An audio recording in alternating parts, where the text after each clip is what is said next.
भगवान श्री कृष्ण को नमस्कार करते हुए आप सभी का अनंत अकेडमी ऑफ मैथमेटिक्स में स्वागत है। देखिए, अब हम करेंगे uniform convergence and continuity.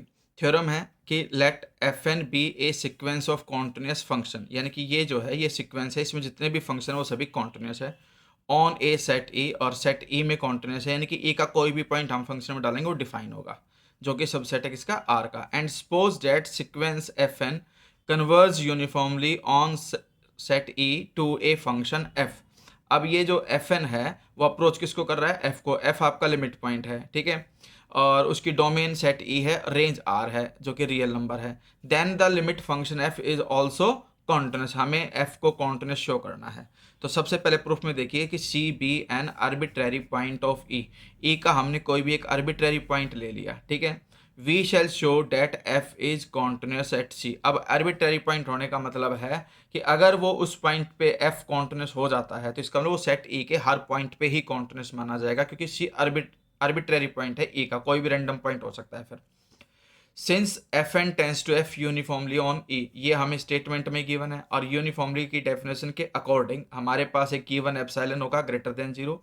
There exist a positive integer capital N such that small n is greater than equal to N implies, यानी कि इस एन के इक्वल और इससे बड़ी किसी भी वैल्यू के लिए आपके पास जो फंक्शन एफ एन एक्स है माइनस एफ एक्स, ठीक है, उसका जो मोड है वो less than epsilon by three लेंगे। एप्सिलॉन बाई थ्री इसलिए लिया क्योंकि ये थ्योरम हमारी तीन हिस्सों में ब्रेक होगी और हमें लेस देन एप्सिलॉन शो करना है। तो आप बाद में भी थ्री लगा सकते हो, लेकिन अभी स्टार्टिंग में एप्सिलॉन बाई थ्री लिखते हुए चलो। For all x belongs to A, now F N is continuous at C. अब हमारे पास जो फंक्शन है, क्योंकि वो जो सीक्वेंस है कॉन्टिन्यूस फंक्शन की है, तो इसलिए जो एफ एन है वो कॉन्टिन्यूस है। तो कॉन्टिन्यूटी की डेफिनेशन वो तो हमारे पास यूनिफॉर्मली कन्वर्जेंट वाली डेफिनेशन थी। अब कॉन्टिन्यूटी की डेफिनेशन क्या कहती है कि f N x minus F n c, x के ऊपर और फिर माइनस में वो पर्टिकुलर पॉइंट सी डालोगे, उन दोनों का जो डिफरेंस वो इतना माइनर आएगा कि वो less than epsilon by three होगा whenever X minus C mod less than delta. ये कंडीशन आ गई। अब एफ एक्स को कॉन्टिन्यूस शो करना है, तो F X minus F C is equal to, देखिए ये माइनस में एफ एन एक्स किया तो प्लस में एफ एन एक्स किया, माइनस एफ एन सी किया और प्लस में एफ एन सी किया, यहाँ पर ये एफ एक्स रहा और माइनस में एफ सी लास्ट में लिख दिया। अब ये तीन फंक्शन बन गए, वन टू और थ्री। तीन मॉडुलस में ब्रेक किया इसको अलग अलग, ठीक है। फर्स्ट में ये दोनों आ जाएंगे, सेकंड में ये दोनों आ जाएंगे और थर्ड में ये दोनों आ जाएंगे। लेस देन इक्वल टू का साइन लग जाएगा, क्योंकि जब हम होल मोड को ब्रेक करते हैं सेपरेट सेपरेट में तो लेस देन इक्वल का साइन आ जाता है। अब F N X, F X minus F N X लिखूँ या F N x minus F X का मोड लिखूँ, वो हमारे पास यूनिफॉर्मली जो कन्वर्जेंट की डेफिनेशन थी उसके according less than epsilon by three आ रहा था हमारे पास इस कंडीशन से। तो इसलिए इसकी जगह पे मैं एप्सिलॉन बाई थ्री लिख सकता हूँ। ये कॉन्टिन्यूस फंक्शन की वजह से हमारे पास less than epsilon by three है, तो इसकी जगह पे ये लिख दिया।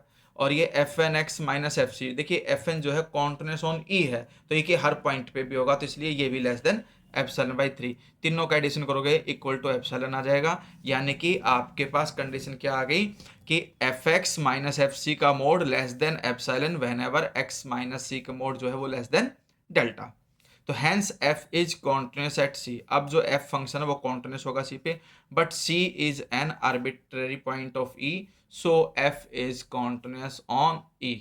तो इस तरह से हमारे पास वो ई में कॉन्टिन्यूस होगा। लेकिन जो इसका कन्वर्ज है वो converge need not to be true. उसके लिए ये एग्जाम्पल याद रखना, uniform convergence in the above theorem is sufficient, यानी कि अगर यूनिफॉर्म कन्वर्जेंस है तो लिमिट पॉइंट कॉन्टिन्यूस होगा। लेकिन लिमिट पॉइंट कॉन्टिन्यूस है, इसकी वजह से ये जरूरी नहीं कि जो सीक्वेंस एफ है ना वो कन्वर्जेंट हो यूनिफॉर्मली, ठीक है। तो यही बात इसने लिखी है कि uniform convergence in the above theorem is sufficient but not necessary to transmit continuity from the individual terms to the limit function. इसका मतलब यही है कि भाई जो एफ एन एक्स होगा, कुछ पर्टिकुलर पॉइंट ऐसे आ सकते हैं जिसपे वो आपका डिसकॉन्टिन्यूस हो सकता है, भले ही आपका जो एफ है लिमिट फंक्शन जो है कॉन्टिन्यूस हो। अब इसके लिए हम एक एग्जांपल दे सकते हैं कि भाई एफ एन, उसका जो ई सेट है वो है zero to one to R, be defined है। तो किस तरह से डिफाइन है ये याद रख लेना, f N x is equal to n square x. ये कब वैल्यू होगी, जब x greater than equal to zero but less than equal to one by n, और माइनस एन स्क्र ब्रैकेट में x minus two by n, x is greater than equal to one by n but less than equal to two by n के case में ये condition आएगी, और otherwise to by N से लेकर के one तक आपके पास वैल्यू क्या होगी, जीरो। तो हर केस में हम क्या करते हैं, कि भाई इन्होंने लिखा कि each of the function F N is continuous on 0 to 1, continuous है। Also F N X tends to 0, F N X जो टेंस टू 0 भी करेगा, क्योंकि कंडीशन हम लिमिट की लगाएंगे जब एन टेंस टू इन्फिनिटी होगा तो for all x belongs to 0 to 1, 0 to 1 के बीच में जब एक्स होगा तो सीधी सी बात है, जब हम वैल्यू पुटअप करेंगे तो 1 अपॉन एक्स की कोई भी पावर हमारे पास आती है इन्फिनिटी। देखिए दो कंडीशन होती है, एक तो ये कि भाई एक्स की पावर इन्फिनिटी है तो वो इन्फिनिटी आएगा, लेकिन कब आएगा, जब एक्स ग्रेटर देन 1 हो, और अगर एक्स लेस देन 1 है तो वो 0 का अप्रोच करेगा। ठीक है, तो हमारे पास इस कंडीशन की वजह से एफ एन एक्स जो है वो 0 का अप्रोच करेगा जब एन टेंस टू इन्फिनिटी हुआ, क्योंकि एक्स 0 से 1 के बीच में लाई कर रहा है।